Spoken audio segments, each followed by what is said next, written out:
food-related impacts like malnutrition, poverty, and food insecurity. My friend Tasi has talked about pesticide usage. We are in big campaigns of reducing the use of dangerous pesticides.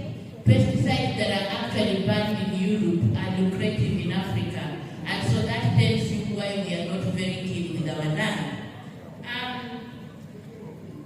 Out of all this, I want to say that agroecology has actually been identified as one of the solutions that is really a promising alternative to the biodiversity crisis in agriculture, and also in helping to transition our food systems from industrial food systems.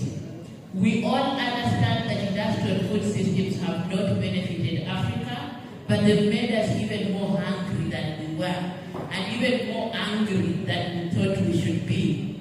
So looking at agroecology and the 10 elements that includes diversification, synergies, knowledge co-creation, resilience, efficiency recycling, circularity and solidarity, and human and social values, culture and food transitions, and responsible governance.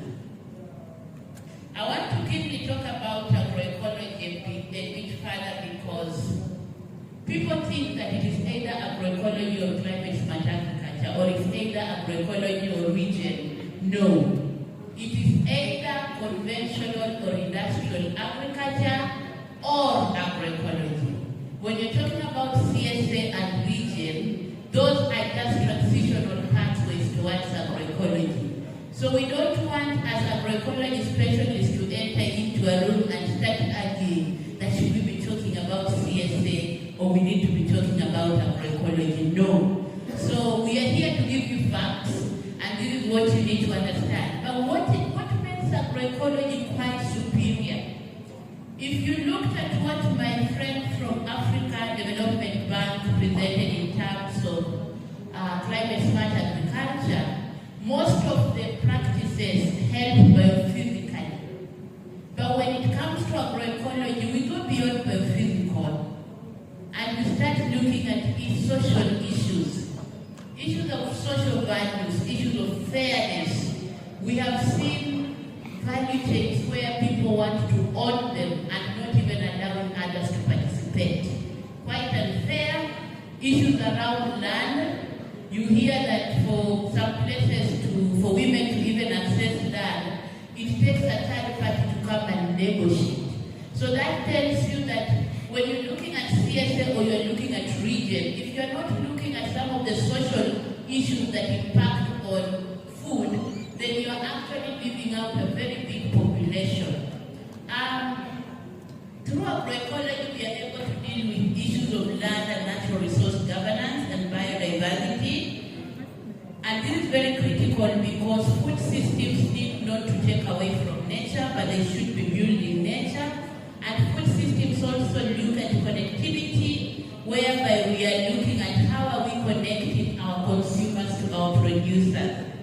If you have been listening well to the agriculture discussions, we all know that the EU has set up some deforestation-free commodity rules. And to actually achieve, there is need to continuously trace where the commodities are coming from, and so connecting the consumers and producers has become important than ever. To say, yesterday I had one of the presenters from one of the negotiators saying that there are no clear policy frameworks to back some of this. I want to assure you that the momentum is great in Africa, and we are having a lot of continental, we are having a lot of global and country level policies that are actually aimed at supporting agroecological transitions. Just to help, Nigeria was the first country to take a bold action to input agroecology in their NDC and say that they want to implement agroecology and reduce on the use of external inputs, which is always one of the wings of agroecology. Kenya at the moment is now developing their national agroecology strategy, and the agriculture policy in Kenya that was passed in 2022 had a paragraph on the need to transition the Kenyan agriculture system towards agroecology. the sector, we decided that we are not going to ask the policy to input a lot. We decided